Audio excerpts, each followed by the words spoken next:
Hello to day 2 of the Journey event, Hotel Hot Seat RMS to the rescue. Following on from our event yesterday, shining a light, let me start that again, spotlight on technology to see how it can solve hoteliers' pain points. In yesterday's discussion, we spoke with 4 RMS providers, Atomize, Flyer, Right Revenue, and Room Price Genie, and it was excellently moderated by Augustin from Yotel. Today, in our session, you can see that we have 2 hoteliers. We have Amy and Amrita, and they are going to be posing questions to another 4 RMS providers, this time from Accelerate, from BEONx, from Hotellistat, and from Lybra. So, enough from me. Let's welcome our panel, and let's get to the introductions. So, welcome all. Let's kick this off by having the RMS providers introduce themselves first. I'll call the order out for this one to keep it rolling through. So Natasha, if we can go to you first, that would be great. Sure. So, hi, I'm Natasha. I'm the sales director for XLR8 RMS. My background is actually in hospitality, where I worked for about 11 years, always in sales. And now I'm on the other side, and I try to use my experience to really understand the challenges of hotel managers, and really try to present them a solution of how they can optimize processes, increase their efficiency, and in general help them get better results. Accelerate RMS was born in 2015 as a consultancy company by 2 revenue managers that have worked in the big hotel chains, and they really wanted to help independent hotels and non-branded hotels to be as competitive as these big players. So in 2018, they have decided to take advantage of a gap that was in the market. Because what we found when we start working with our clients is that the big tools, the big RMS was a little bit too complex, and usually they were not used by our clients. So we try to put together a revenue management system that combine the complexity and the sophistication of this big RMS, and put it into a very intuitive, easy to use tool, perfect for everyone to use it, not only a revenue manager that has 8 hours per day to look at data and analyze it. So it really is a very easy to use platform, not only for revenue managers, but also to hotel managers or sales director. They have like 1 or 2 hours per day to dedicate to price strategy. Perfect. Thank you very much. And let's go to Ricardo, please, if we can. I think you might be on mute, Ricardo. Always forgetting this. I never get used to getting webinars. So, I'm Ricardo. I work for BEONx. BEONx is a Spanish hotel company that, focused on getting first a really good rate shopper for about 10 years ago, starting on as a strong competitor. And afterwards, on 2016, we've just decided to go above and beyond and start working with hotels as a really powerful RMS that ends up focusing mainly on the quality of the decisions and trying to optimize your revenues back into any kind of client. So at the end, we are working on with big hotel chains with over 80 to 100 hotels. And we're working with independent hotels that has for about 50 rooms or 40 rooms that end up needing the same way the revenue management expertise. We try to make our system as simple as possible, because at the end, not only the regular hotelier general manager that does pricing needs a simple system. Everybody nowadays needs a simple system, because a revenue manager that it's managing 10 to 15 properties also will need a system that it's quite simple, intuitive, and powerful as well. But we're focusing on getting to all our clients a full revenue management experience with a 360 degrees analysis of all your market segments and all your businesses. Excellent. Thank you very much. And if I can pass it over to you, let's go to Julia now, please. Yes, of course. Hi, I'm Julia. I'm working for Hotellistat, a German-based company. We're working with all markets. Our tool is an all-in-one revenue management and business intelligence system because we combine 6 systems into one to close the entire commercial circle. So we go from rate shopping, RMS, business intelligence, e-commerce, so including Google Analytics data and so on and so forth. We include reputation and also social media into our solution. Back to myself, I'm also very similar as Natasha, coming from hospitality background. I've worked for different companies for many, many years, and then switched to hotel tech a couple of years ago. So now I'm with Hotellistat for almost 3 years. So yeah. Brilliant. Thank you so much. And You're welcome. last but by no means least of our panel, can I pass it over to David, please? Great. So hi, everyone. My name is David Gonzalez. I'm the business manager at Lybra Tech. Lybra is basically an RMS solution. It's a predictive algorithm based on AI, based on artificial intelligence. It's an Italian company. It's a fairly new company, started on 2016, but on 2020 it was acquired by Zucchetti. Zucchetti is actually a software house that, apart from acquiring Lybra, has acquired another hospitality tech solutions. Like, for example, we're talking about PMS, we're talking about channel manager, booking engines. We're currently working with around 35,000 hotels all around the world. And obviously that's really on the benefit of Lybra, because the data collection is actually much broader in terms of market and in terms of demand. Of course, very happy to be here. Thank you very much. And now let's get some introductions from the 2 hoteliers, our expert revenue professionals here, as you will hear in a minute, Amy and Amrita. So Amy, if I can go to you first, that would be great. Sure. So I'm Amy. I work for Roccaforte Hotels now as the head of revenue and distribution for the brand. I've been working in luxury hotels now for about 25 years. In 8 different countries, a variety of different brands. So broad experience with revenue management, RMS systems, and yeah, look forward to hearing from the team. Super. Thank you very much. And Amrita, over to you, please. Thank you, Trevor. So my name is Amrita. I'm the Regional Commercial Director for Virgin Hotels here in the UK. And I've been working in revenue management for over 10 years, I would say. So really excited to be here. You know, we used to revenue manage on Excel sheets and do our pricing. We moved on to revenue management systems. So really excited to be here with the great panelists we have and talking about revenue management and RMS systems. Super. Thank you very much. Right. Last bits from me, and then I'll hand over to you guys. So before the first question, can I just stress to those who are watching, you're welcome to ask questions in the chat as we go along. We'll try to bring them into the discussion where appropriate, but we're also making a note, and we'll follow up with our panel of RMS guys from today and yesterday to answer any questions that we don't get to.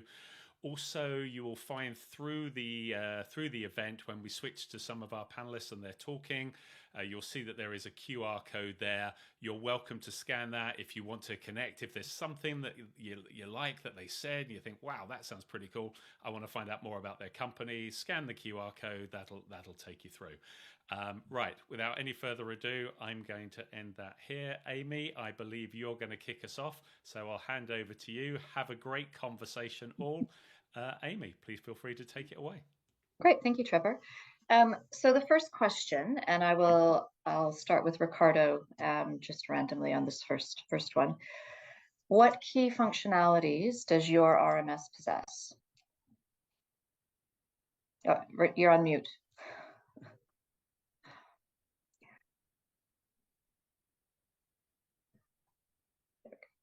Well, first of all, definitely that usually and nowadays our RMS is focused on 4 points of data set that we receive from PMS data back into rate shopping information, and that is kind of most of the hotels' revenue management system work with these two data sets as well.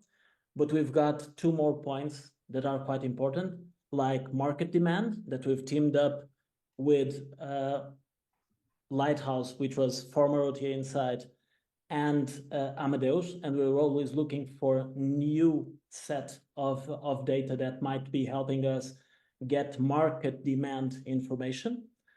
And we've got one secret sauce that we call the secret sauce of HQI. So HQI, it's kind of the big thing about our system, and it's kind of unique in the industry. We end up following and repeating the behavior of the revenue manager. So we end up seeing the features of your hotel, evaluating those features of your hotel, and comparing them back with the reviews that you get from your clients in each of the market segments that end up booking your hotel. So at the end, we managed to get not only the hoteliers' evaluation on your hotel, but we also got our own evaluation from your hotel and from the ComSat. At the end, that ends up being quite a powerful addition to all the data that you already analyze on a deeply basis on PMS data, historical pace data, by market segment, by source, all that information. It's quite important, but we end up adding that HQI as an additional. But as I mentioned, we also go a little bit further. We want to be a 360 room revenue and analytics. So if we want to be 360, we need to consider groups module, and our system has a groups module recommendation.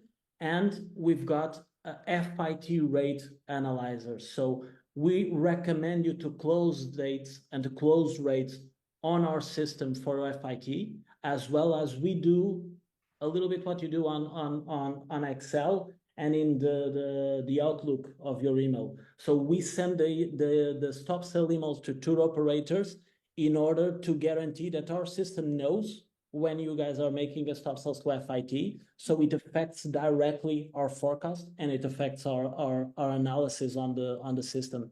So we're trying to be as complete as possible in order to give you the best recommendation and to give you the best rate and most profitable rate for your hotel.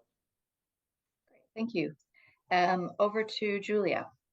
Same question for you. What are the key functionalities that your RMS possesses?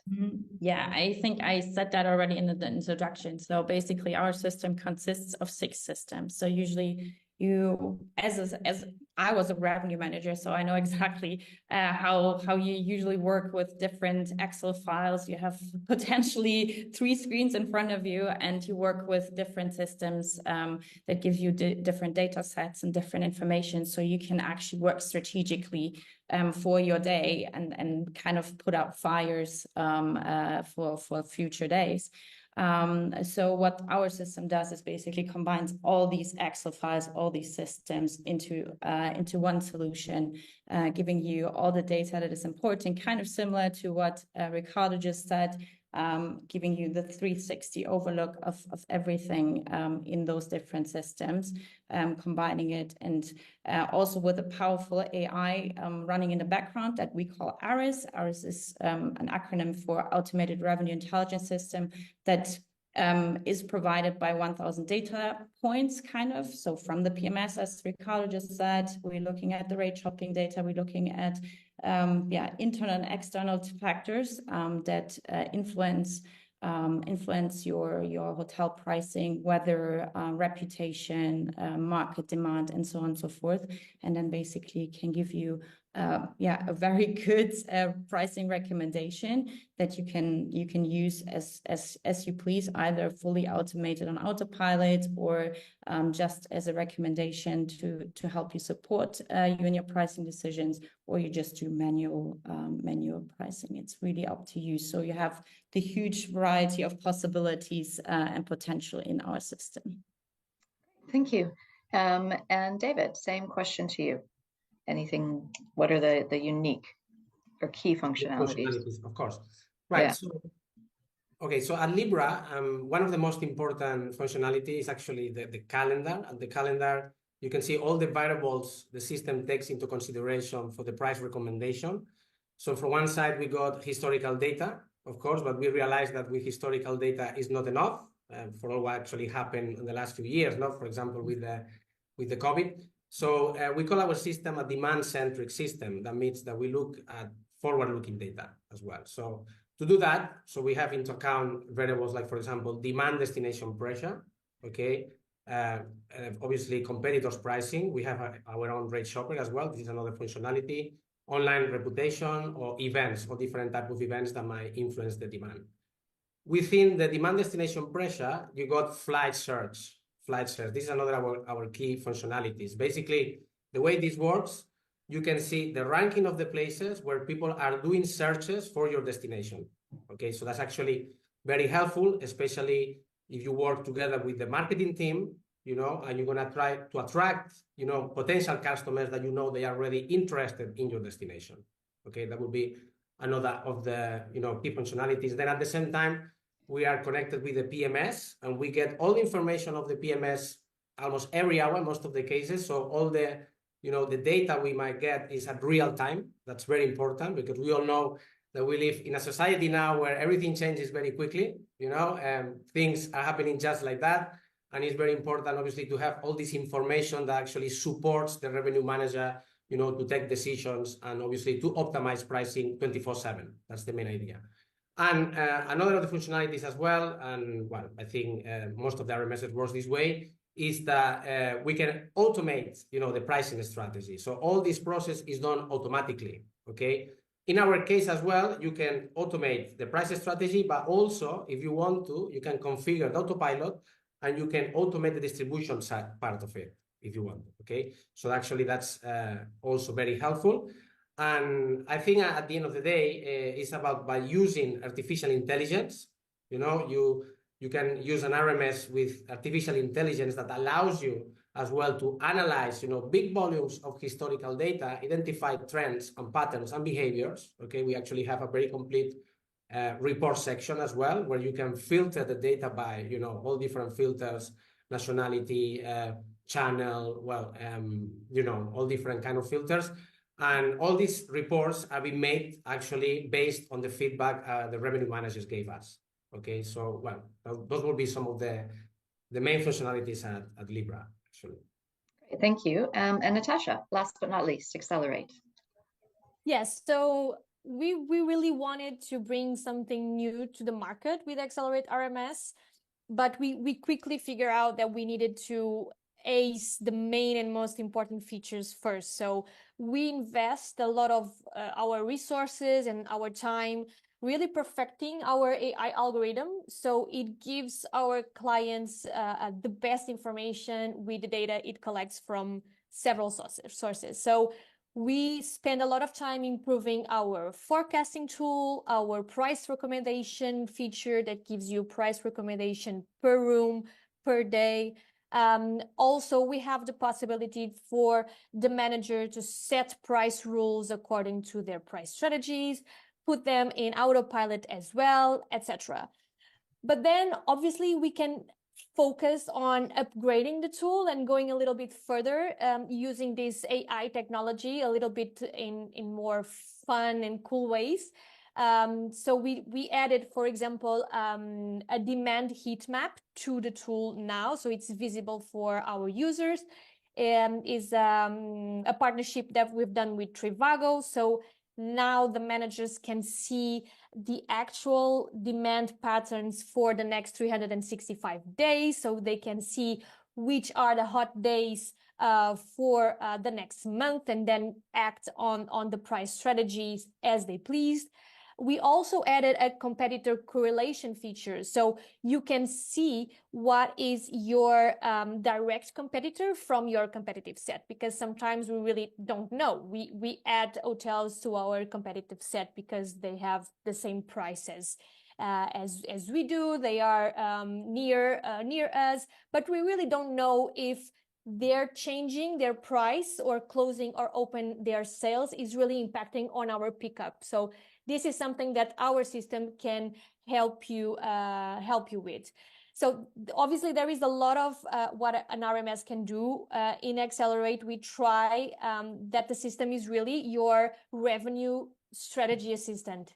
It must give you powerful information and save time for you to focus on what really matters. Because as I was saying in my introduction, most of our clients are not revenue managers dedicated to this topic. They are hotel managers, they are sales director that has a team to manage, a client to keep happy. So they really need a tool that helps them extract data, analyze the data, gives them inputs, and then they can really decide if they want to go with the system or decide on any other price strategy. Great, thank you. Very, very cohesive and very detailed analysis. Thank you, everybody. And I think that ties very nicely over to Amrita for her next question. It does. Thank you very much. Really exciting to hear what sources everyone uses. So one of my questions was actually, what are the exact data sources that your RMS uses for pricing and forecasting? So a few of you touched on pricing. Really interesting to hear from Ricardo that you get FIT closeout emails. I think that's the first I've heard of it. So would love to hear a bit more about that. But I think it would be really good to understand if you can talk me through the sources that you use, and also if you see a relation between pricing and forecasting. So what goes first? Do you price to forecast, or do you do your forecast and then price accordingly? So would love to hear your views. So let's start with you, Ricardo, if that's okay. Well, back again. So thank you very much. Well, definitely, Amrita, this is something that to us it's quite important. Okay, so usually I tend to say who came first, the chicken or the egg, and I'll start already with the forecasting part.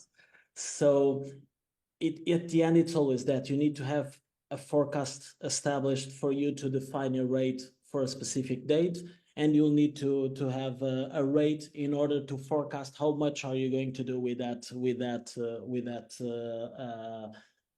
how much forecasts you're doing with that specific rate. So at the end, both of them are totally aligned between each other, and it's something that it's quite important in both of stages. So our system does a little bit on that and works a lot on that. So we work with a lot of base data. So we've already mentioned on the other question. So PMS data, rate shopping information, market demand information, DHQI as well. But we also work with what we've got on our structure as well. So never forget that we're getting the information on the stop sales that we do for FIT, the quotations that we're sending back with groups. All that information that we've got on our system helps us back with the machine learning algorithms in order for us to recommend a price based on forecast. Okay, so the first thing we do on our system is that we do the forecast. What is the demand that we've got for a specific date, for a specific moment? And afterwards we say, okay, with this forecast, let's go back and think about which is the best pricing strategy per market segment, per channel segment, and per room type and rate code. So this will align and help you back defining your strategy on the future. And right after sending the recommended price or the price overridden by the hotel, we'll need to start already working on that. And that's something that David mentioned. It's very important that we really need to consider. Nowadays, things are going on faster and faster. Of course, that there is still two versions of reality. I still remember the one that I got in when I was starting in hospitality. That was, if you do your forecast really well one time, you don't need to be doing it 4 times. And that's the basis of everything. So I always think that we need to do, first, we do well, and afterwards we do it according to the next few days. So first of all, we really need to have one good forecast for 365 days, every day in the morning. But afterwards, in real time, or 4 times or 5 times or 6 times a day, You need to always have the system thinking on what is your pickup for the next 60, 90 days, or if there is if there's a Taylor Swift concert confirming in 6 months or 7 months ahead, that will change everything back in your hotel structure. So definitely at this point, with good data sources, and at the end it's actionable data sources, that it's the importance to have, because you can have 1 million data sources that don't tell you anything actually in the system, or you can have 4 or 5 that actually give you tangible information that will give you the best forecast. And afterwards, let's just move on and give the best price recommendation, always considering nowadays the AI. I don't think that anybody in the panel disagrees with this, because at the end, and this was something that I've learned from Accelerate in one of their presentations, and I've got to never forget that, is that every day you're managing X amount of room types, X amount of rate codes, X amount of rating strategy for 365 days ahead, 5 times a day, 3 times a day, 2 times a day. So this is a lot of information that it's getting. One person is not going to be able to give it. A system will be able to give you, and you will be managing by exception. And that's the future for revenue managers, manage by exception. Oh, thank you for that. Julia, what would be your views on it? Yes, I have to tick with Ricardo. There were a lot of things that he said that I totally agree with. So talking about the data sources that we use in our system, as I mentioned, we have a lot of data sources that we use. We touch base as Ricardo, or as all the other systems. Obviously, we need to know what's happening in your hotel. So PMS data is important, and then everything that is out there in terms of how many flights are arriving there. So in order to make a forecast, in order to see what is the demand doing, looking at Trivago data just as Accelerate, looking at weather data, looking at what is actually happening out there. And then making the forecast for that, because I think, and I agree with Ricardo, the forecast is the framework for your pricing. So you do a great forecast, and then this gives you already kind of like the way how to position your hotel. So if you're a hostel, you know how to position yourself. If you're a 5-star hotel, you know how to position yourself. And the forecast is basically the framework that gives you that kind of go around. How do I want to settle in the market?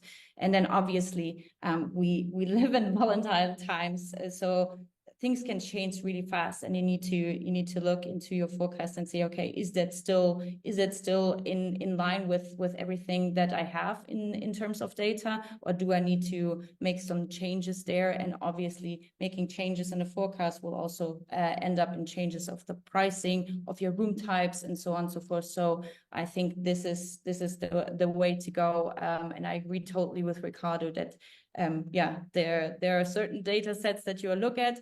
And in terms of the amount of data, obviously, I mean, we all work in the same field. We know that there's so much data out there that now a revenue manager needs to kind of go around. You have your Excel files, as you, Amrita, already mentioned before.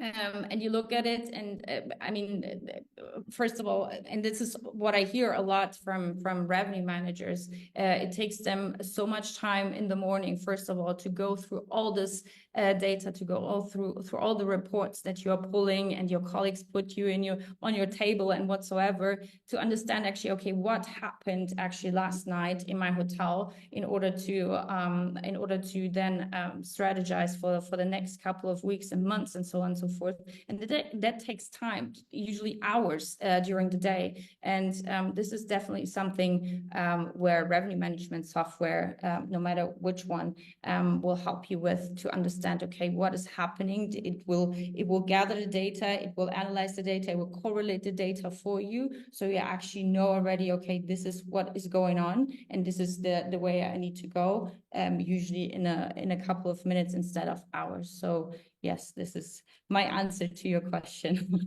Absolutely. Thank you so much. David, would you like to add anything else? Yeah, sorry, I was on mute. Yeah, so I absolutely agree with both of my colleagues. We all agree that price definitely impacts forecast. Basically, pricing decisions as 100% influence demand. And then the forecast will tell us how these pricing decisions are affecting the sales volume. I think it's very interesting, especially to see how by sharing data and insights from the pricing side and the forecasting side, we can lead to take much more informed decisions, but not just much more informed, but accurate decisions as well. In our case, we do forecast by segment. I think we all know that customers' patterns changes, customer behaviors changes as well.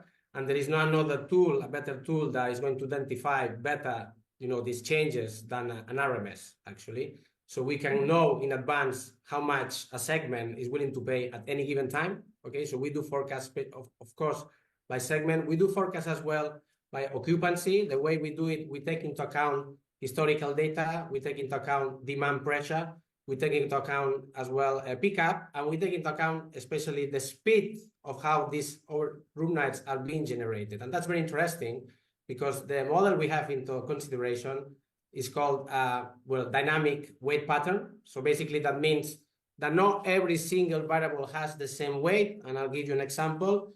Imagine, for example, that we find more patterns in real data. So we're not going to put much weight on that historical data, as a foundation for the forecast. Okay. Yeah. So basically, it's not so straightforward like it's black or white. So there is always a gray. So obviously the weight we're going to put in one variable or the other one, it depends on the situation of the hotel, the situation of the market. Okay. So that's the way we forecast. And then I think it's very interesting, and just trying to add something else apart from what my colleagues already say, is that the forecasts, in our case, for example, needs to be updated, needs to be dynamic. So for example, a Lybra, every time we got new information from the PMS, the forecast gets updated. Okay, so I think that's the way it should be. Great. I think that was one of my questions. Like, how often do you actually change your forecast? Because you can't just stick with one and then just work towards it, right? We've got so many changes coming. So it's definitely interesting to hear that. And Natasha, how about yourself? Yeah, so I think, first of all, I think forecasting is still a big challenge. For us, it's something pretty normal, but I was in a meeting a few months ago with a big company of hotels, and they admitted that they didn't do any forecast in any other way. So it is still very impressive, the amount of hotels and clients that don't do any forecasting. So, and this is where I think an RMS would really help the hotels, because, and speaking on our RMS, on Accelerate RMS, we do forecast daily. It's updated daily, and we can also manage the pricing strategy separately. So there is definitely a correlation between pricing and forecasting. In a way that obviously price changes will impact the forecast. It's a machine learning system, so the forecast will obviously adapt to changes in pickup, so getting data from PMS. It will help. It will adapt when your competitors' pricing behaviors changes as well. So it will learn from all that data. But for example, and this is important because the system doesn't know it all. And if you know, and I think it was Ricardo that mentioned Taylor Swift, and that is very interesting. If you know something that the system doesn't know yet, being a concert or a corporate event, whatever, you should inform the system about that. And we allow the user to input that information into the system, and even telling the system whether we are expecting a high impact, a low impact, if it will be a negative impact or a positive impact, and the system will also learn from us. So it's a really a symbiosis relation, rather than just the system giving us information. We can also teach the system a little bit. Absolutely. Natasha, at this point, actually, we do have a question from one of the audiences, Marco Kleiner, and he's asking, how do we deal with the Taylor Swift effect on hotels when the best price recommendation is provided hourly only, because it should be real time? So how would you say, is that pricing really optimized for the hotels? Yeah, nowadays it's the information and the market behaviors are really changing really fast. So we really need to, and I would say the best answer is to add more sources and cross information. So if it's not like the pickup that is going to tell you that, then you should probably cross with the demand heat map and check if you are already receiving like searches for your hotel profile on that days. So really be on top of the data that you have accessible and not relying only on one specific data or one specific source. Agreed. And would you say at the moment, obviously RMSs are used to optimize pricing. Would you say that your RMS is helping the hoteliers to do TRevPAR already or not yet? Or is it still, are we still very much revenue managing rooms, would you say, rather than total revenue? Yeah, at the moment, the RMS is focusing on rooms, only. Yeah. Thank you. I think this is something we've been talking about quite a lot in the industry, and especially us as hoteliers. You know, we talk a lot about total revenue management, but I think we just haven't gotten there because the revenue management systems are very much focused on rooms. So I don't know if anybody wants to chip in to say how do we see the future, or do we think we'll get there one day? Please feel free to give me your views. Sure, Julia, please go ahead. Yes, so I definitely agree with you on this side for sure. And we are actually currently working on getting this information. So all the costs, everything that is on the other side, in order to that affects your revenue should be also part of a revenue management system, and we're currently working on that to actually include that in the future, because that would be the holy grail, right, of revenue management, to actually have everything inside that system, to have all the, because this is really the data point, in my opinion, that is still missing in all of the revenue management systems, including ours. And that's why we're working on that side as well, to include commission costs, to include F&B, in order to then also make price predictions for your spa, for your restaurant, and so on and so forth. So this is definitely then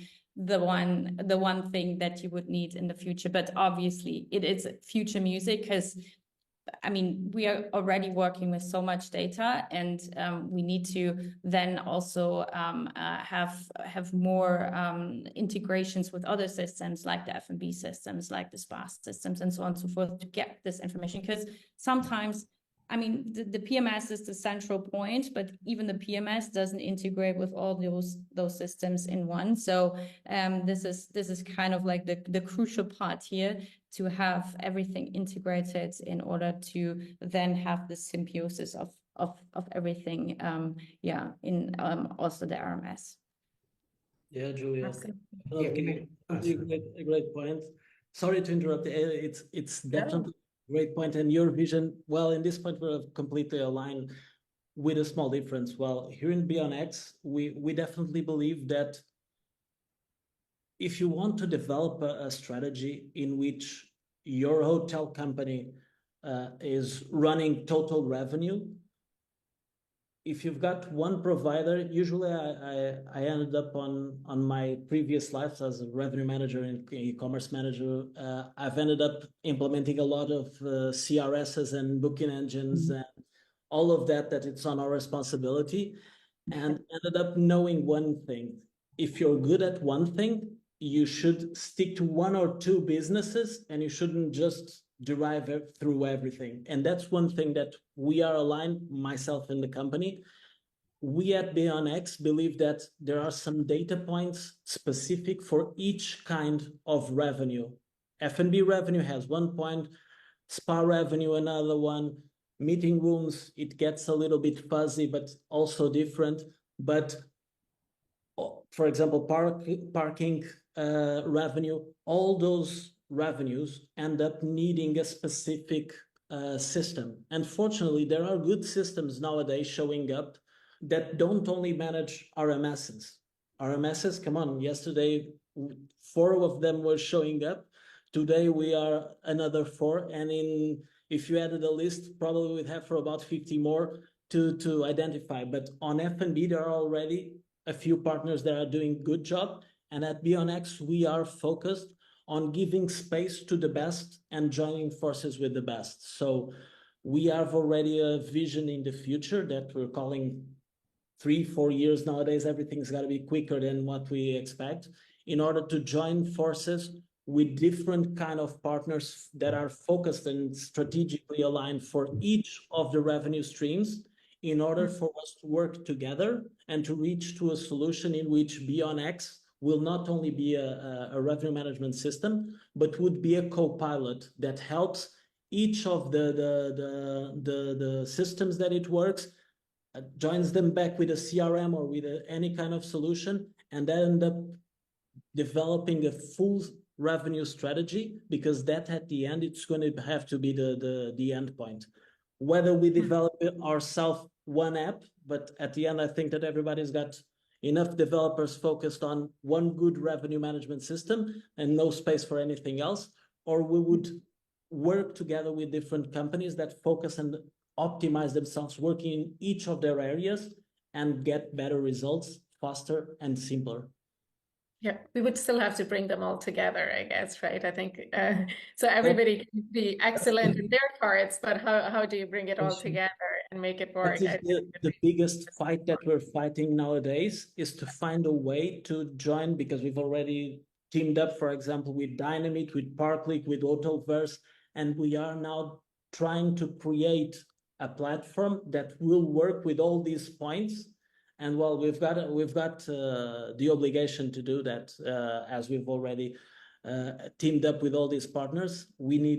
I'm really eager to see the results. It's still something that we're seeing for other days, but definitely I think it's going to be the future, because everybody's talking about total revenue, and we need to focus ourselves on that, and not only showing data, because for that, as a BI system is enough. We don't need a revenue management system, but we need to also make decisions that are profitable for it. And I think with total revenue, it's a topic that we have been talking about for literally going on 15, 17 years now. And if we look back at kind of the history of revenue management, we're a little closer than we were 15 years ago to this, but really not where we should be. So the future is exciting, and it's just going to be the question of how long that road is until we get to a better point. Exactly. Fingers crossed, Julia. David, did you want to add anything? No, just one last thing to add. Yes, of course. Yeah, because I mean, it's true that it's been discussed for many years, and I think as well at the same time, people have a different opinion of what total revenue management is. If we think that total revenue management is not just the revenue that we get from the rooms, but from the other departments, of the hotel, I think personally that's the way it should be, because a revenue management strategy should be transverse. It should come from reception, housekeeping, from the inventory. So to do that, that's actually the problem that I find. To do that, it should be a shift on the mindset, of the hotelier. Why? Because at the present moment, every single department, is working separately. So we should try to focus more on the customer rather than just the inventory. That's actually what the hoteliers are doing right now. So then probably we can, get closer. That's the way. But for me, I think I'm more pro total profit rather than just, but that's another call probably.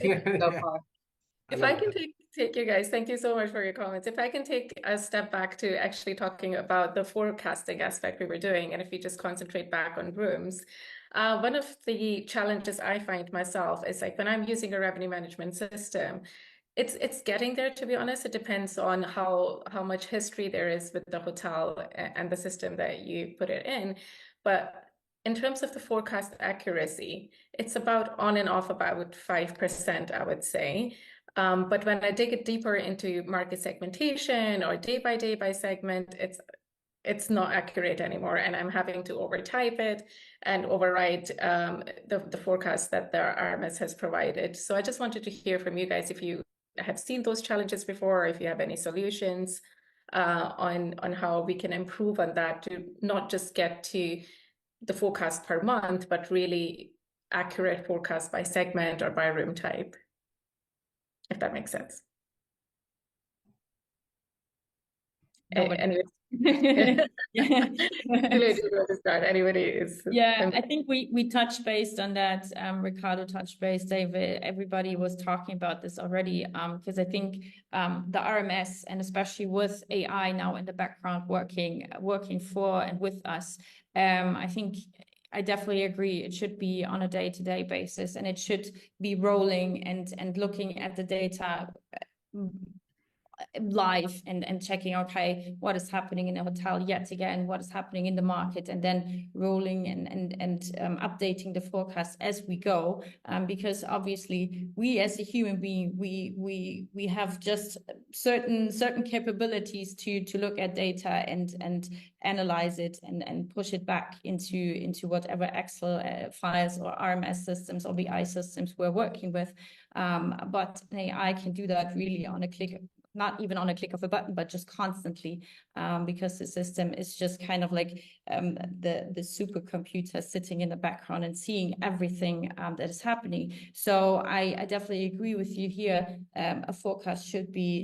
updated here fast. And coming back to the question by room type, by segment, I'm a bit split here because I think segments are a bit outdated, but since our systems that we are using are so used to, and our mindsets are so used to segmentation, I don't like segmentation that much. I'm rather a fan of buying personas, because this is where we kind of need to, go to, instead of segmenting business, leisure, whatever we have buying personas, because a business traveler is not only a business traveler anymore. They're pleasure travelers. They're going for work, but they are staying maybe for the weekend, and they're using the spa and whatsoever.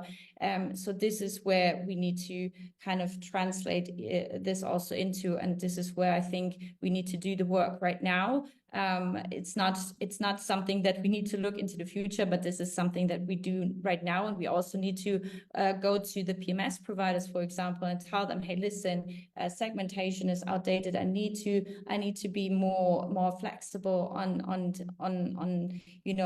setting my data up the way I need it to be, or using a CRM or whatever you are working with. But this is where we need to go to, and this is something that needs to go also into the forecast to actually make the forecast more on buying personas instead of segmentation and room types, because there everything comes together, in my opinion. I actually really agree with you. At Virgin Hotels, we're definitely looking at personas now, but unfortunately, in terms of forecasting and budgeting, it's still very much by segment. So really interesting to hear your views on that. Great. Amy, would you like to go into the next question? Thank you. Yeah. Thank you. Yeah, thanks everybody. It's great conversation here. And I've got a question that kind of goes back to a lot of what you said, where each of your systems offers the user the opportunity to either go fully automated or to go into the manual override and adjust it. And so it's kind of a two-pronged question on this, because we have different, I guess, skill sets and comfort levels depending on the user. For instance, I think, Natasha, you said a lot of your users are GMs or salespeople, which might make some directors of revenue shudder a little bit that they're controlling things. And then on the flip side, we have the experienced revenue, directors of revenue, revenue managers using it. So how much control in each of your systems does a user have to override those automated decisions? And there are some systems where, can you override everything, or is there a limit to what control you have? And on the flip side of that, what safeguards are in place to ensure that the user overrides that are put in place don't negatively impact the overall performance, or is there a safeguard out there? So Julia, let's go to you first for your thoughts on that. Sure. So yeah, we have a different approach here as well, because we have three ways how to do pricing within Hotellistat. First of all, it's the manual way. And this one is quite interesting because this is one of my favorite features in our tool, where you can just drag and drop rates at the level where you want it in a rate overview. So you can do that. So if you're a revenue professional, you know exactly how to do things. You can use that drag and drop feature.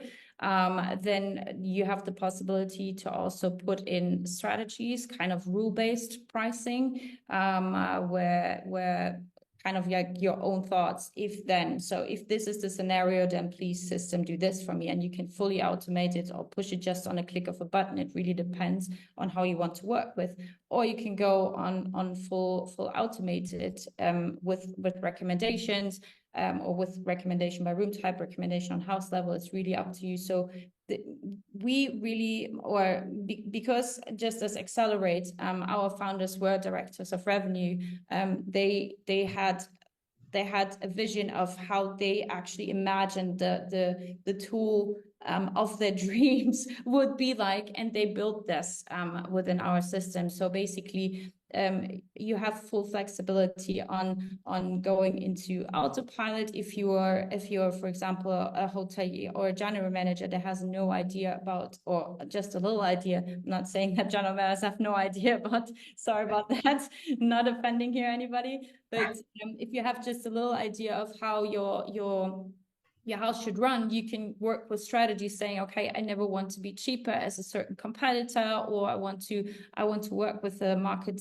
average or whatsoever. It's really up to you to set up those strategies, or just set up the autopilot on the recommendations that will push it automatically there. And if you have the feeling, okay, the system is going a bit off the rails, you still have the possibility to actually interfere and do the dragging and dropping pricing decisions.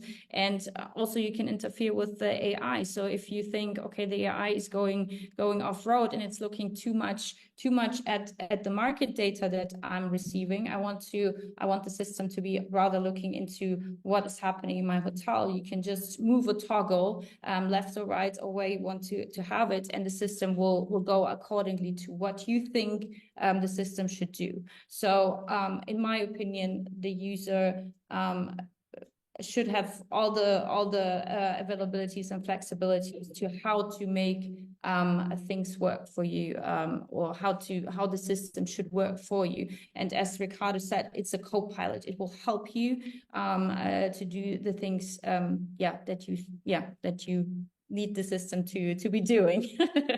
Great. Thank you. So you've basically got the full flexibility. You can go either route on that. Natasha, I know you had mentioned as well that a lot of your users, maybe are not the traditional revenue people. So how does your system meet the different needs with this kind of accessibility to either fully automated, manual override, Yeah. And you are definitely right. Typically, general managers want to have more control. But it's okay, because we are ready for that as well. So a little bit similar as what Julia said, we also have more or less 3 ways to allow our users to work on their price strategy. So we have the price recommendation from the system, which is always there for them to act or not as they see fit. You can also set rules on a specific scenario, and you can set rules based on your occupancy, on your definitive occupancy or your forecast occupancy. So this allows you to be a little bit more proactive than just when you reach a certain occupancy rate. You can set rules based on your competitors' behavior, for example, as well. And these rules can also be fully automated. So you can turn on and off your autopilot as you wish. If you are really confident on your decisions, you can also go to the EEL module, where you have the pickups by room types, by segments. You can see the information that comes from the rate shoppers. You can see by day what are the rates that your competitors are doing, and if they have decreased or increased their rates. So it's pretty easy to navigate and to act on your price strategy. You can change your price, you can put up some restrictions. So it's very easy to do, and you can also do it in bulk, so you don't have to go day by day if you are looking on a wider period. However, and that's where I think the system can also help, like on the safeguard that you were talking about, the price recommendation. So the algorithm recommendation is always going to be there. So you can either accept it or not, but it won't change. Okay, it will change based on the pickup, based on your competitive price, etc., as we already discussed. But it will always be there whether or not you accept it. So. And this is because we believe that it's not because you have a bad revenue manager that you want your revenue management system to also be a bad revenue management system. So it's a little bit of a safeguard. But then again, you can override the current price. You can customize your rules. So we give that flexibility as well. Okay, great. Thank you. And just I want to kind of take it. We've got an audience question that ties into what we're talking about here. And the question is, do you believe that weighting the influence of the competition pricing is still important, or is it obsolete after the pandemic? So this ties back into the overriding, the system recommendations, and I think all systems are using competitor data here. So David, what would you say to that? Is that still a relevant comparison, or is it something that we should be manually overriding in the RMS? No, I think it's still a relevant comparison. For example, look, in our case, and I think I mentioned earlier on, our algorithm is based on machine learning. Okay, so I always like to give an analogy with how Netflix works, for example, because everyone watched Netflix at some point, I'm sure of it, and people understand much better. So for example, when you watch a horror movie, then what's happened? Netflix, you stop the movie and all of a sudden start to giving you recommendation based on what you like. Okay, so with us, it works a bit in the same way. If you want to, you could override the price. You can override the price, send it to the channel manager. And then if you do this just once, the system might think this is just a coincidence, but it's starting to register. Okay. If you do that more than 4 times, the system is going to say, well, this is not a coincidence. This is a strategy. And then what's going to happen is if the RMS understands that the increase of revenue is going to be more than the initial recommendation, when it appears or it occurs a similar situation, a similar context, then it's going to get adapted to your strategy. Okay, so basically you can actually teach the system, and make adjustments as you want to. At the same time, you can put you can set the price, at the top of the maximum and the minimum as well. We work a bit in a different way. We don't work with pre-established rules. We are not a rule-based. You can configure some of them, but we have much more what is called a statistical approach. Okay, as I said earlier on, basically the algorithm takes into account all different variables, historical data, but also forward-looking data. And statistically, okay, it's going to tell you what, the RMS thinks is going to be the best price to, cover the demand in a specific time. Okay, but it's not giving the same weight to every single variable. Okay, so it's going to depend of the situation of the market, of the situation, of the hotel on a specific time, around time, so over time. So yeah, that's the way you can actually adjust the prices, and you can give more weight to one of the variables or the other one. Okay, great.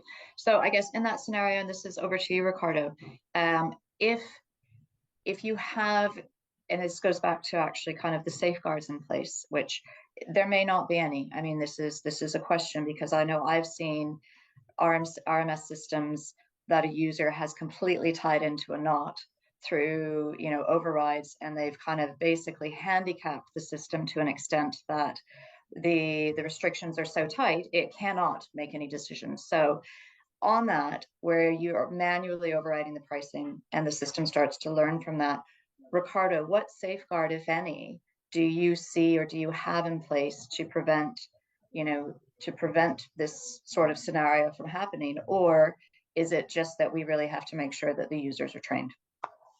Yeah, I truly agree with you, because there are 2 issues that at the end I think that are very important on a revenue management system.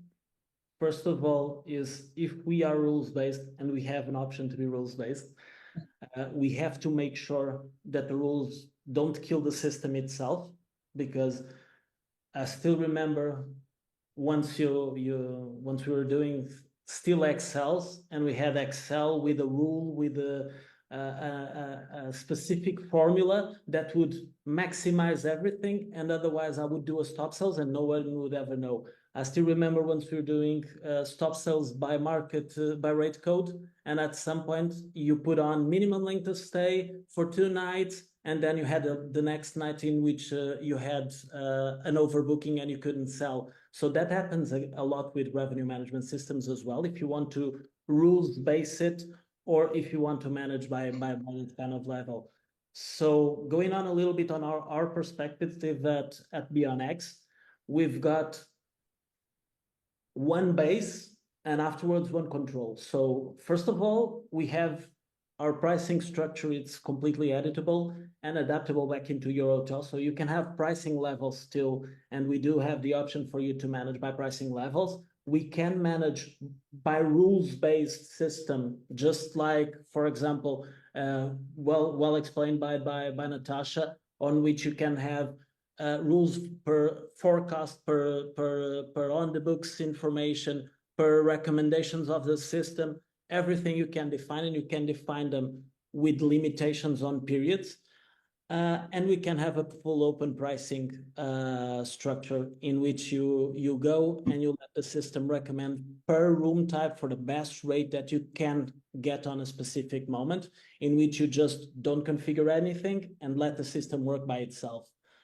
How can revenue managers manage this? So first of all, manually, okay, I want to have the system to send me 3 recommendations by day, and afterwards I'll manually update it on the system. Second of all, you will autopilot it with overrides. Or autopilot, it's possible for you to just autopilot, for example, 3 months in advance, and your revenue manager focus on the next 3 months, and anything that happens really smooth and unexpected 3 months ahead, the system will adapt. Or you can have a full autopilot with the rules that you decide. Afterwards, the user can override. And once users override, that's the point when the forecast fails the most, because it's an unexpected behavior, so our system will not expect that. But we tend to, first of all, we have 2 points in our mindset, is that if the system follows blindly the behavior of the human revenue manager, then in a few months, there is no use for the system. And you're not gonna get the best results at the end, because if it is a bad revenue manager, you're doomed. If it's an amazing revenue manager, on that point, yeah, you're gonna have a magnificent result. But there is always the option of not getting so lucky. Second point is, how do we control all of this? Well, that's one thing that in BEONx we are experts, is that we don't give you an account manager. We'll give you a revenue specialist, and we change that name specifically because their job is to control the impact of hotels on our revenue management system. So once a month or 2 in 2 months, whenever our revenue specialist is going to meet with the hotel, or if needed, in 3 to 3 weeks, sometimes it happens, our goal is to say, okay, you've overridden on this and this and this date. Did it make sense on our behavior and our analysis? You have lost a lot of money because you've been putting prices below when there was demand. You ended up 100% occupancy. Can you please let us know your mindset and your thought procedure so that we can talk to our AI team and for them to have that input to see and analyze and validate everything that was made? At the end, it's not a control to the hotel, it's a help from our team back into everybody in the industry, because we end up really tagging up. And well, you guys need to see our BEONx profile in LinkedIn, because we really got a good connectivity with hotels. And that's one thing. If you've got an account manager that just tells you you've done X amount of updates, and you've got an account manager that is actually concerned on your job and your results, that's going to make all the difference. So I think thank you on that, Ricardo, because I did see a lot of nodding from everybody else talking about the you know, kind of garbage in, garbage out concept, where if we are over managing the system, we're not going to get the good results. And I guess that goes back to kind of the original question about safeguards in place. And you know, what I've heard from all of you is that we don't at this stage have any real technical safeguards that would flag it up and say, whoa, this is not, you know, if somebody overrides something, the system will take that override, while the original recommendations will still be visible. But we still need that human element of the account manager, the revenue specialist, you know, somebody to say, wait a minute, let's take a look at this. Yeah, I think, Amy, to add here something as well, but I think the fallback here, or the thing that you just explained, it's quite a tricky thing to actually build in a system. And we had a think tank about exactly that topic, to have something kind of like an alert system that tells you, hey, the strategies that you set up, the restrictions that you set up are just overwriting themselves, and you're not gonna achieve what you actually wanted.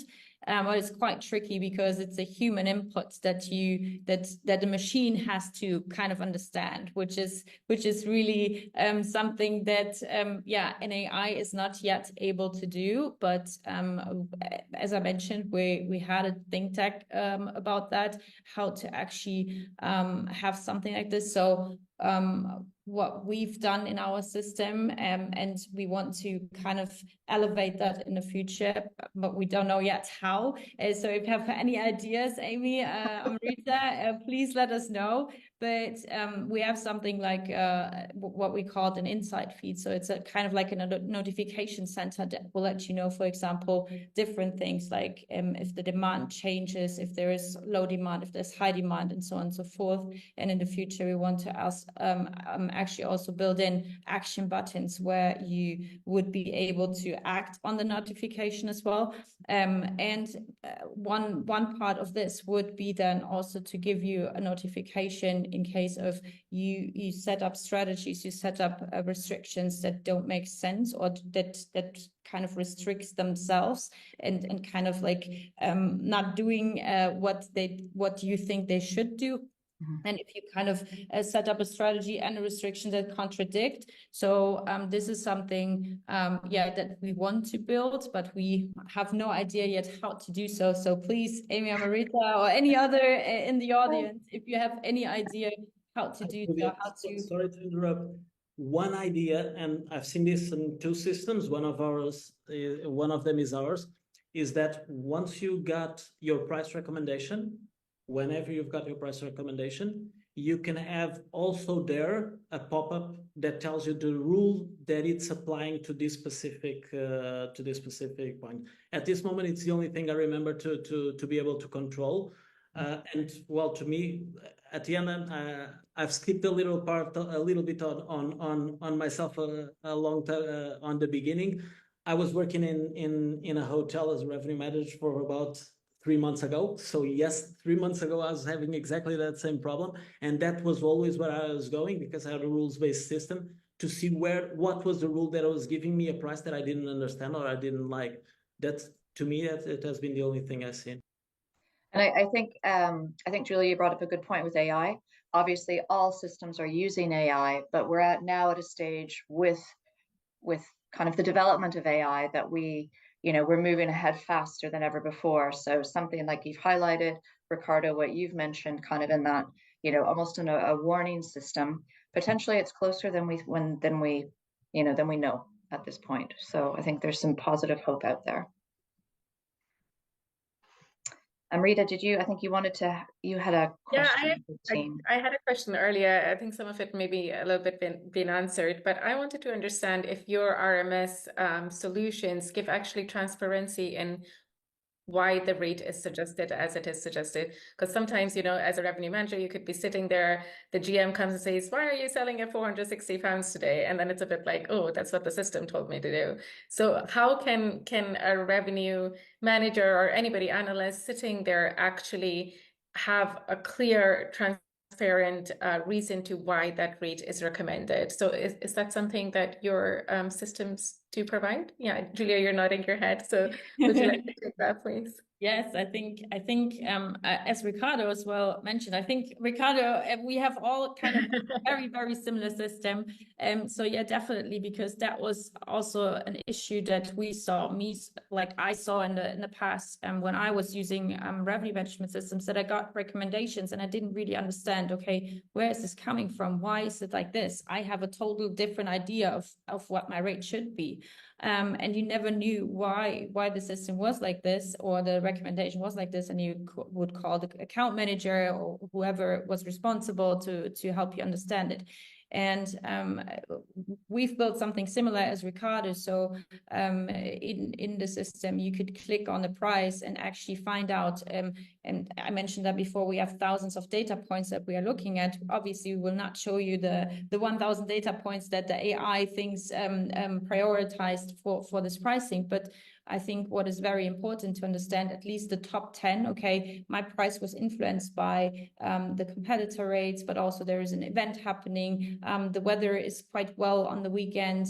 Also, for this specific event, so and so many tickets were sold. I don't know, whatever can influence that price at that moment, and the AI sees that and prioritize this, will then pop up, and you will be like, oh, okay, I understand. And especially, I think this is also very important, not only for the professionals, but also for those hoteliers that don't have the experience yet, to really understand, okay, how can I learn from the RMS and potentially take this experience into like the next level to strategize in the future, to understand, okay, what is happening in my hotel. So I think not only for the professionals to understand what is happening, but also for those who have yet no idea about revenue management and trying to learn about it, it's a great thing. And obviously we will, no system will show, as Ricardo said, their secret sauce in total. So I think if you do that, you're doomed. And then we will have all the systems the same.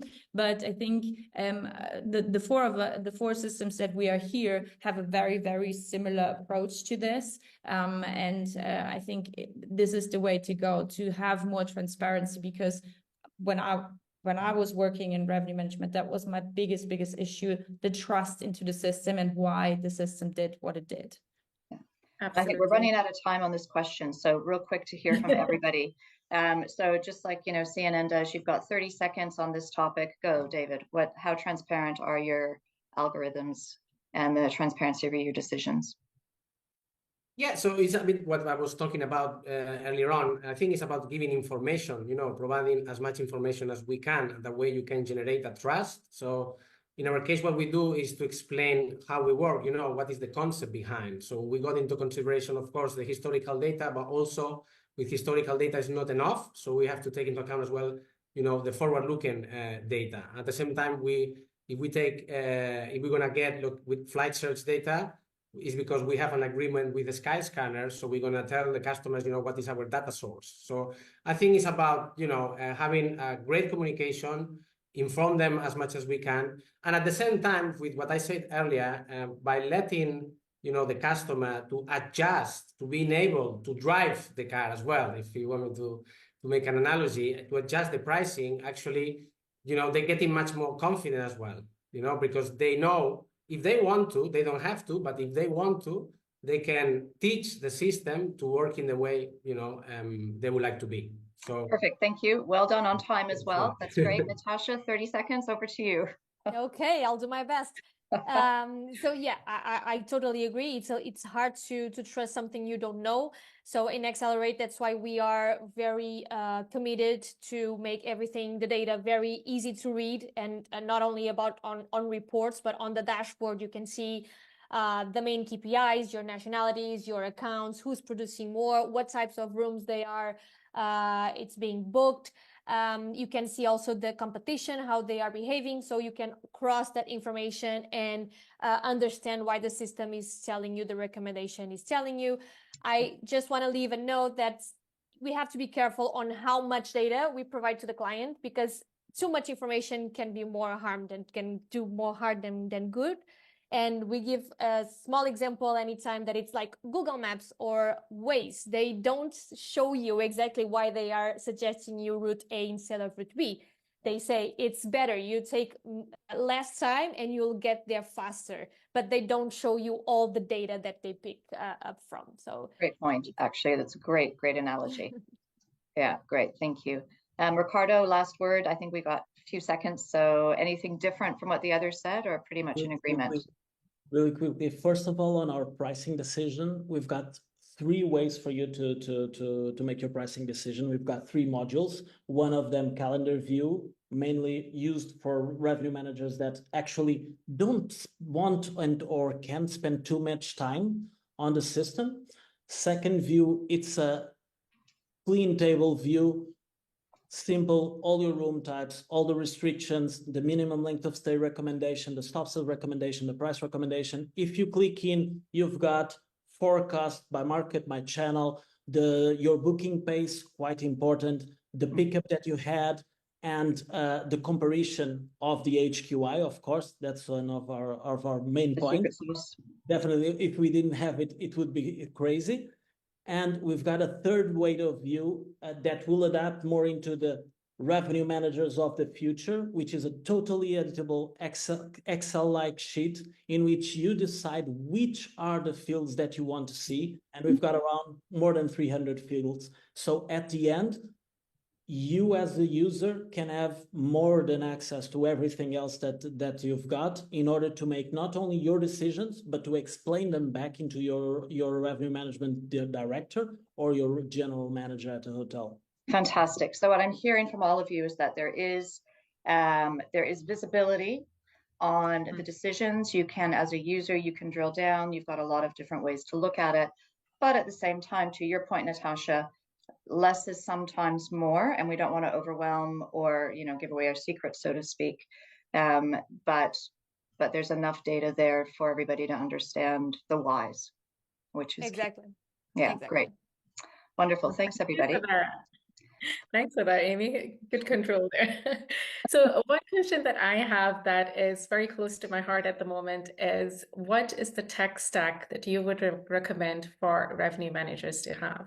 So I think, first of all, we've come a long way, but not fully there that all the hotels are adopting revenue management systems.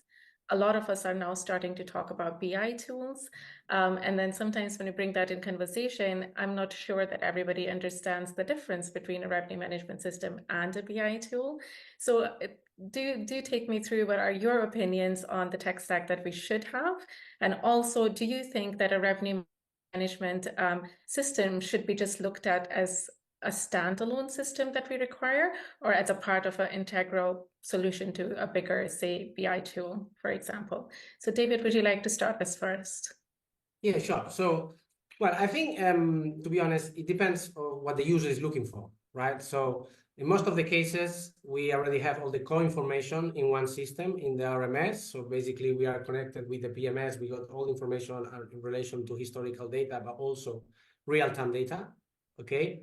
Then we are connected as well with the channel manager. And as I say, most of the time is enough.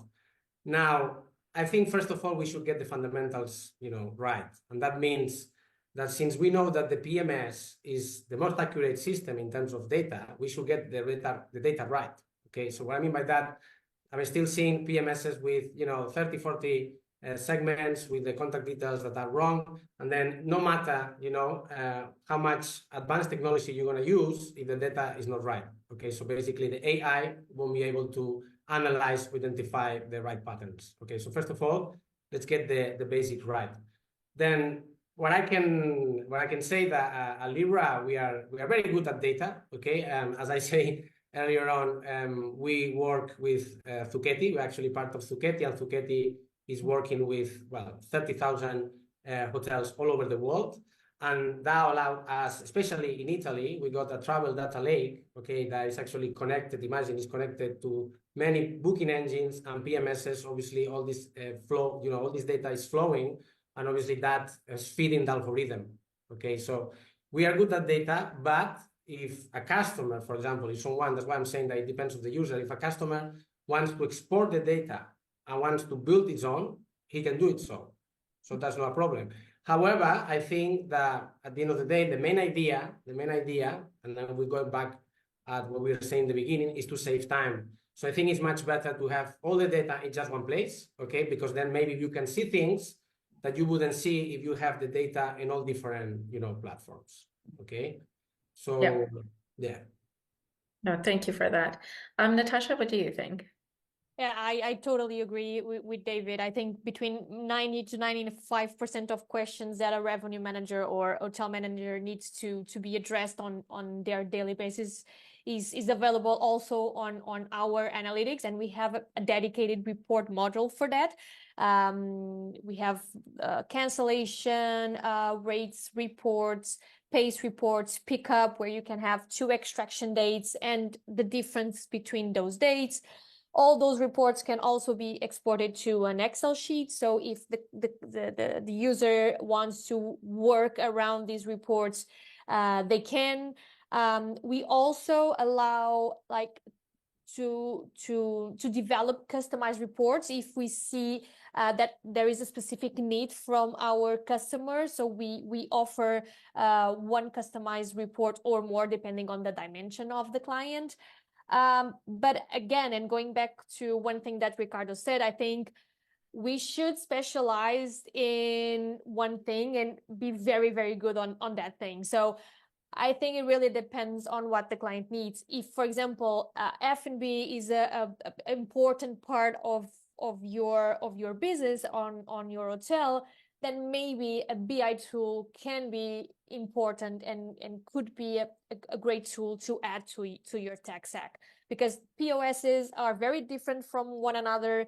They usually don't work in the same way. There are a lot of mistakes when you are inputting all the information. So getting reports from that data is really, really hard.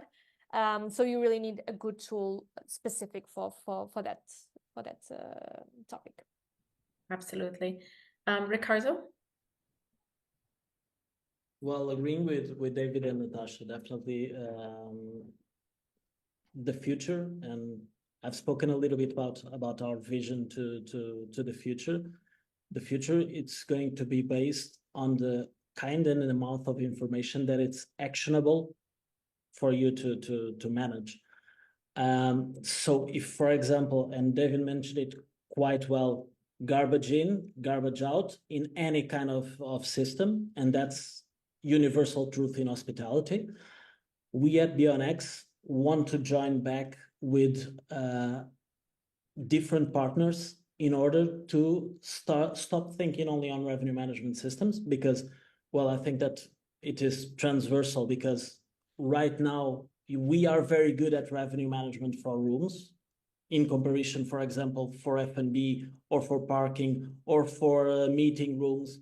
All those revenue streams that are attached to revenue, rooms revenue at this moment, need to be independent in the future. So our focus and our goal is definitely to follow through with this revenue management system as BEONx, and afterwards a sustainable profit platform that actually focus on distribution costs.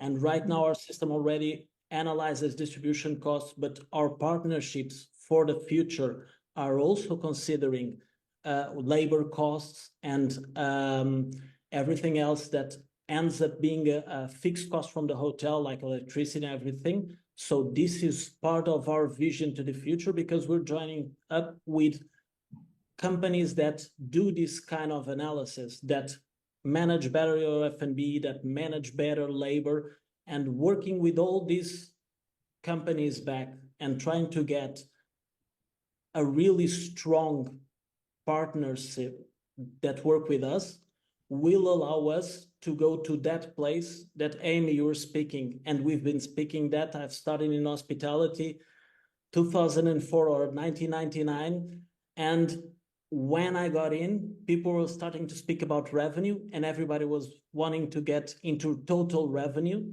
Never nobody arrives to that. We want to arrive to that. We're pretty ambitious on this.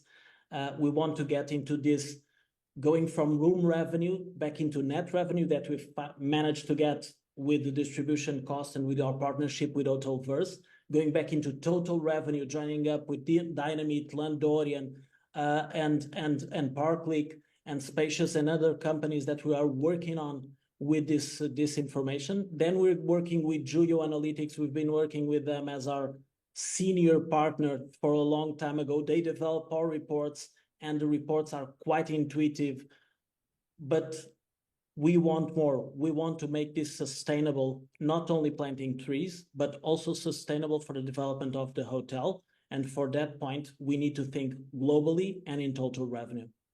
Definitely. Thank you, Ricardo. Really good points made there, because I think it's just not just rooms revenue. It's obviously the cost of acquisition we have to think about. So the profitability that finally we get off that rooms revenue, and then the bigger picture, the total revenue and the total profit. So I think that shift is getting there, but it definitely takes time. And that was one of the reasons I personally want to adopt a BI tool, so I can look at the cost of acquisitions and really see what segment is performing the best.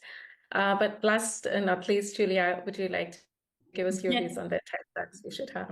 Yeah, I mean, it's obvious from our tool, we have this holistic approach of having one system with everything that a revenue manager needs in terms of systems to make a good strategy. So part of our system is a BI module. So basically the hotelier, you as a revenue manager or director can build kind of your toolkit within Hotellistat, saying, okay, I'll start with revenue management, with rate shopping and BI, and I can add all the other modules on the fly as when I need them.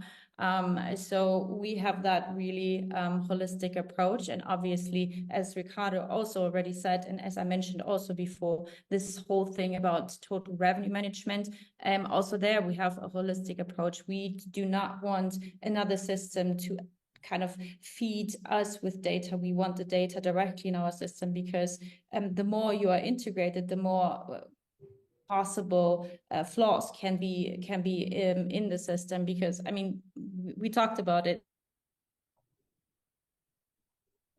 results on that side. So we want the direct connections with the systems in order to have it, or with the PMS, to have everything in the system directly, and to be able to kind of grasp everything that our system would need in the future to do total revenue management for you, and to have then also potentially different teams of revenue managers, FB revenue manager, a spa revenue manager, a rooms revenue manager, all in one system, sitting and working in one system, instead of different systems where you have different sets of data. So this is kind of like the approach that we have. I think that's the biggest difference from the others that say, okay, we want to specialize in one. We want to specialize in total revenue management. That's our future here. It's at your dashboard in the back. Yes, exactly. Amazing. Thank you so much, Julia. I think, Amy, we have a question from the audience. We do. So our closing question from the audience will be a short fire response from each of you. So no conversation these days would be complete without a mention of ChatGPT. Obviously, we've touched on AI, but ChatGPT, generative AI. So the question is, how do you see the future of ChatGPT to be ingested into an RMS system in regards to being an alternative source of intelligence? And is anybody working on this topic? So short and sweet, 30 seconds. Over to you, Natasha. Rapid fire, go. Yeah, thank you. I'll do my best again. So it's funny that someone brought that topic up, because actually we are already working and we have developed already a revenue strategy assistant. So it's a revenue strategy assistant that is included in the RMS. It's there 24/7 to help our users, not only with data that you have to know very quickly, like what is my occupancy rate for today, tomorrow, the next month, what is my ADR, how is my competitors doing, and you can just click on 2 buttons and she will respond to that. I call her a she, I don't know why. But it also goes a little bit further. It also gives you revenue strategy tips. So imagine that you are on a low season, you have brainstormed with your team, nothing is working. Well, maybe revenue strategy assistant from Accelerate RMS can help me. So it gives you a list of some tips, of some sales actions that you can do. It's not on its best. It's not 100% developed because obviously it requires a lot of resources and times, but we have already stepped a foot into that, and we are very, very looking forward for what it has to bring us in the future. We really think it will be the next big thing. Fantastic. Thanks. David, over to you. Yeah, sure. So yeah, actually, what a coincidence, because we are working as well and to develop something like this. Actually, it's going to be like an assistant, but not just assistant in terms of price recommendation, but a strategy. Okay, so you're gonna be able to manage this by voice. So this is going to be obviously very interesting because, well, you're gonna be able to tell the system, listen, so tell me the early bookings for for September of last year, and you're gonna be able to manage this by voice. But at the same time, it's gonna be supporting you, and apart from just giving you price recommendations, it's gonna get involved in the strategy. And I mean by that, so business mix. So for example, you should sell more for leisure customer or corporate customer, or for example, apply discounts early bird, or selling well in advance, or for example, a sell package, or well, all different type of strategies that till now is more the revenue manager who needs to focus on. So you're gonna have a system, that you're gonna be able to interact with, who's going to support you in this one as well. Fantastic. So I've got 2 kind of virtual assistants. Ricardo, what about from your side? Well, at this moment, we're thinking on the virtual assistant back into our vision, not into our present. So, okay, at this moment, we do have the oversight of the revenue human specialist that is each hotel account manager, but we are considering in integrating, if not ChatGPT, but any other solution, AI solution that will help you to make decisions, but on a broader level. So working on mixing systems by itself. I think that nowadays offering strategy solutions, it's really good. And I'm sure one point that a solution that it's catered and provided by an RMS system, it's much better than ChatGPT, and that's really a good point. That there are some companies developing this. But actually, okay, fantastic. Yeah. So yours is a future roadmap, which makes sense. And final word on this, over to Julia. Yes. So yeah, the same as David and Natasha, we do have something very similar to this assistant. I mentioned that before. Is this so-called insight feed that will help you understand a little bit more. And also we have generative AI already included in our system, which is in our reputation module. So in the reputation module, you have a generative AI that would reply to your reviews. So you receive reviews from different platforms. You click on a button and the system will suggest you a perfect reply to this, because what we say is increasing your response rate will increase also in the algorithms of the review platforms, which means you will increase the rankings. Increased rankings on the review platforms, meaning also that you potentially can do more revenue here. So this is how the circle closes here. Great, thanks everybody. And just when I said Siri, she popped up on my phone. So the voice activation is, I mean, we all know it's real, but coming to your RMS system soon. Well, they've obviously activated me as well, because I'm going to come into this. voice activated from you guys. Firstly, thank you. Thank you, Amy. Thank you, Amrita, for the questions, moderating, keeping the conversation moving along so well. Outstanding job. And to the representatives from the 4RMS guys, that was great. There was some real deep dive into some of the functionality, but what I really appreciated was it wasn't just feature laden. You were actually trying to outline how some of these things can solve the problems that hoteliers can face, and that was really what we're looking to try and achieve here. So from our side, we just want to say thank you to everyone who's watched the journey conversations, and if you want to visit our YouTube channel to rewatch either of these sessions, you are more than welcome to do that. And finally, really just to thank you to everyone who's taken part, our 3 moderators who've joined us over the 2 days, our 8 RMS providers that have been with us. I hope it's been of value to everyone who's taken part and to who's watched. And if you have any questions, please do reach out to us through the social channels. You can find us obviously at Journey. And just really to wrap it up and say goodbye and have a great rest of the week.